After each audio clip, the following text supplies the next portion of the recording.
Hi Charlton Class, I hope you're all well.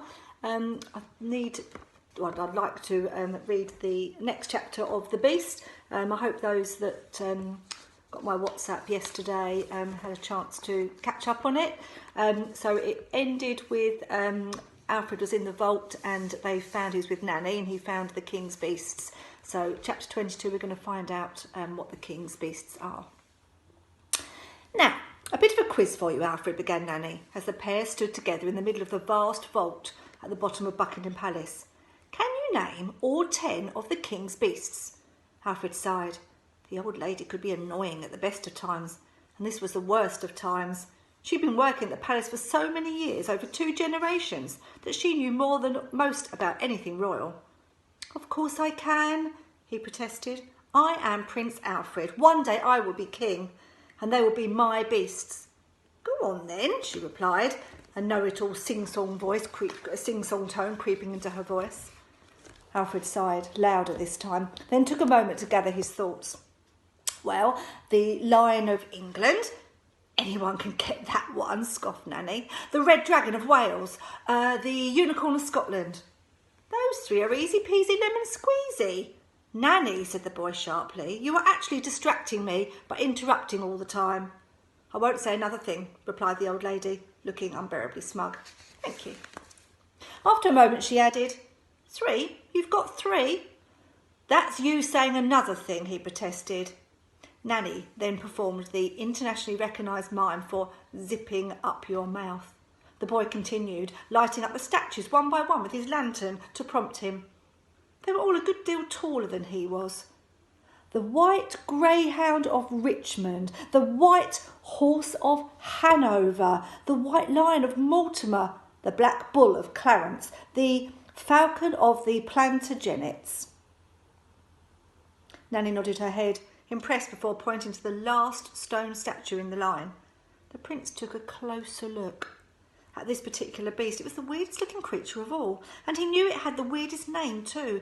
He shook his head. No, he always forgot the last one.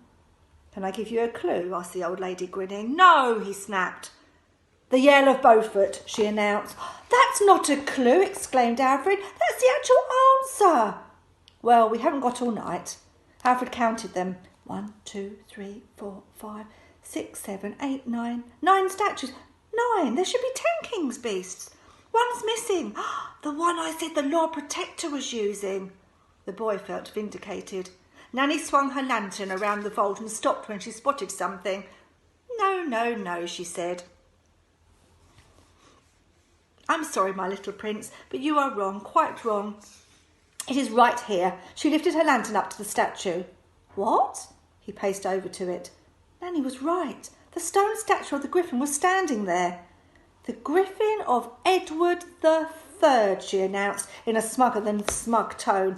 That great thing can't have been upstairs in the ballroom coming to life or some such nonsense, because it's been down here all along. Now, can we go back to bed, please? Alfred was stumped.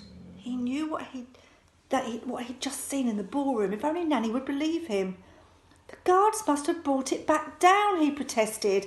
No, no, no, no, she replied. We would have heard them. And look, those great blighters weigh a ton. To prove her point, she slapped the stone. Slap! It was rock solid. The old lady shook her head. There was absolutely no way one could be carried all the way up the stairs to the ballroom and all the way back down in here in so little time. How can you be so sure? Asked Alfred. It's just common sense, child. Common sense was something Alfred knew he had precious little of, being a prince and all that. The boy brought his lantern up close to the statue of the griffin. He noticed a dark patch on its head. Oh, blood! He exclaimed. You what? Replied Nanny. This was the statue the Lord Protector was using to bring the griffin to life. Look, there are spots on my father's blood on it.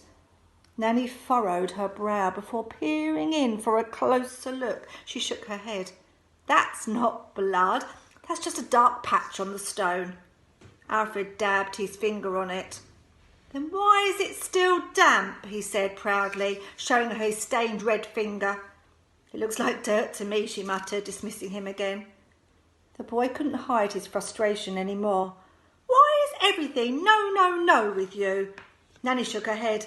My little prince, you're tired. Overtired. You need to go to bed right now. If you really, really want to, we can look again in the morning. Once you've had your eggy wig, you will feel right as rain. The morning may be too late. Who knows what the Lord Protector will have used his dark arts to do by then? I've heard quite enough of this nonsense, young man. Come on. I'm taking you up to bed right now. And with that, she grabbed the boy sharply by the wrist. Ow! It hurt. In the struggle, he dropped his lantern on the floor. Crash! The shock of this made the pair fall silent. They listened, and to their horror heard a noise. Rustle. They were not alone down there. That's led us on to chapter 23, which I will be reading tomorrow. See you soon, everyone. Bye.